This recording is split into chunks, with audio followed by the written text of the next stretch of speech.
Hey there everyone! In this video, we're going to discuss Bach's C minor fugue from the first book of his Well-Tempered Clavier. This fugue is much simpler and more regular in form than the first one in C major. Let's now begin. The subject of this fugue is announced in the alto.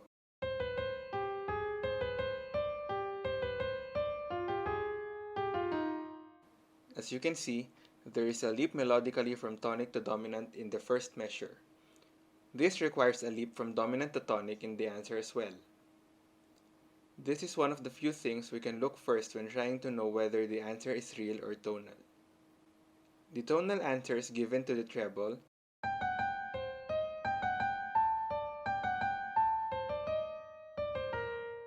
while the alto continues with the counter subject.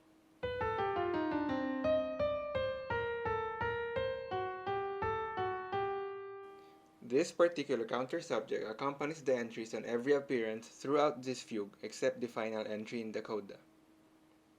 Next, there is a codetta that is introduced in measure 5 until measure 7, which I marked in orange.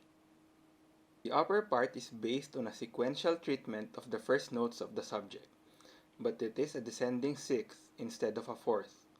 The alto, also sequential, is formed from the counter subject taken by contrary motion.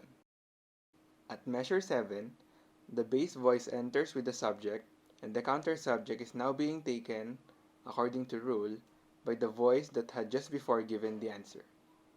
Please take note that there is a middle voice of the harmony in the alto in the counter subject, unlike in measures 3 and 4. We identify it as the second counter subject. Here then, the exposition is now complete. Let us now proceed to the middle section of the fugue.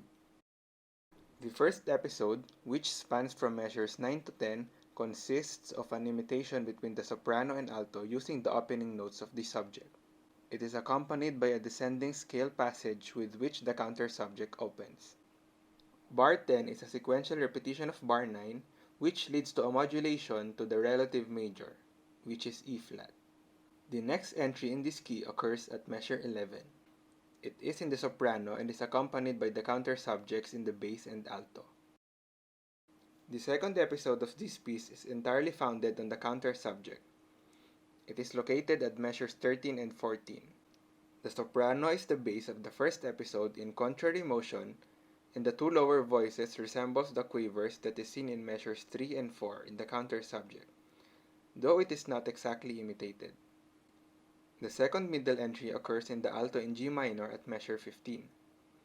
The counter subject is seen playing in the soprano and the second counter subject in the bass. The third episode of this fugue is very interesting and ingenious.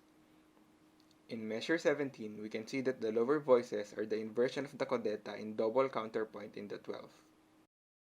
By the time we reach the third crotchet of measure 18, the alto and bass are inverted in the octave.